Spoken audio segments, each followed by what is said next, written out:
নমস্কাৰ, মই আয়ুষ। আজি হৈছে 13 মে মঙলবাৰ দিনটোৰ কেইটামান গুৰুত্বপূৰ্ণ খবৰ লৈ আহিছো। প্ৰথম খবৰটো হৈছে পাকিস্তানলৈ তিনিটা কঠোৰ সকিয়নি প্ৰধানমন্ত্ৰী মোদীৰ।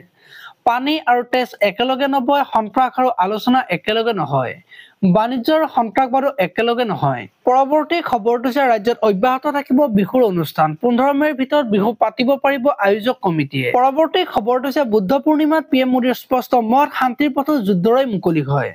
পাকিস্তানৰ সৈতে কথা হলে সন্ত্ৰাসবাদক লৈ হব, পাকিস্তানৰ সৈতে এবাৰ কথা হলে প্ৰাক অধিকৃত কাশ্মীৰক লৈ হব। এই কথা মন্তব্য কৰিলে প্ৰধানমন্ত্ৰী মোদীয়ে। পৰৱৰ্তী খবৰটো হৈছে দেশবাসীক সম্বোধন প্ৰধানমন্ত্ৰী মোদীৰ। ভাৰতীয় সেনাক চেলুট, অপাৰেচন সিন্দুৰ দেশৰ প্ৰতিগৰাকী নাৰীৰ নামত উৎসৰ্গা কৰিলো। পৰৱৰ্তী খবৰটো হৈছে EVM নহয়, বেলটত হোৱা পঞ্চায়ত নিৰ্বাচনতো শোচনীয় পৰাজয় কংগ্ৰেছ বিৰোধীৰ। পৰৱৰ্তী খবৰটো হৈছে পাৰমাণৱিক অস্ত্ৰৰে ব্লেকমেইল সহ্য কৰা নহব, এই কথা মন্তব্য কৰিলে প্ৰধানমন্ত্ৰী নৰেন্দ্ৰ মোদীয়ে। পৰৱৰ্তী খবৰটো হৈছে পাকিস্তানৰ লগত আলোচনা হলে কেৱল সন্ত্ৰাসবাদী আৰু পিয়কেক লৈ শেষ হব, এই কথা মন্তব্য কৰে প্ৰধানমন্ত্ৰী নৰেন্দ্ৰ মোদীয়ে। পৰৱৰ্তী খবৰটো হৈছে এক হৃদয় বিদাৰক ঘটনা, একে পৰিয়ালৰে 13 জনৰ থিতাতে মৃত্যু, ভয়ংকৰ দুৰ্ঘটনাত নিশেষ হৈ গল এটা পৰিয়াল।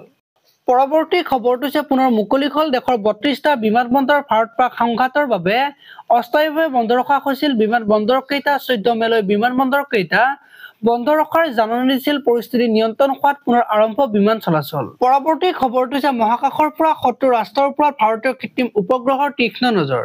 ভাৰত পাকিস্তানৰ সংঘাতত কৃত্ৰিম উপগ্ৰহৰ ভূমিকা। পাকিস্তানৰ গতিবিধি নিৰীক্ষণ কৰিছে উপগ্ৰহই। মহাকাশত থকা 1 ডজনৰো অধিক চোৱাংচোৱা উপগ্ৰহই সীমান্ত শত্ৰুৰ গতিবিধি অভিযানৰ সময়ত সেনাক দিছে তথ্য।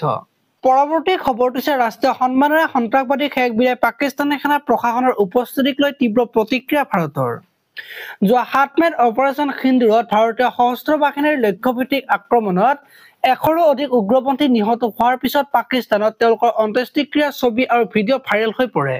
পৰৱৰ্তী খবৰটো হৈছে 17 মেৰ পৰা আৰম্ভ হব IPLৰ বাকী থকা খেলসমূহ। 29 মেত প্ৰথমখন কোৱালিফায়াৰ মেচ আৰু 1 জুনত দ্বিতীয়খন কোৱালিফায়াৰ মেচ। 3 জুনত IPLৰ ফাইনেল মেচ। BCCI ঘোষণা কৰিলে IPLৰ স্থগিত খেলসমূহৰ নতুন সূচী। আজিলৈ মানে আপোনালোকে যদি ভিডিঅ'টো চাই ভাল পালে তেতিয়াহ'লে লাইক কৰিব আৰু এনেকুৱা ধৰণৰ খবৰসমূহ সদায় পাই থাকিবলৈ চেনেলটো ছাবস্ক্ৰাইব কৰি বেল আইকনটো প্ৰেছ কৰি দিব। ধন্যবাদ।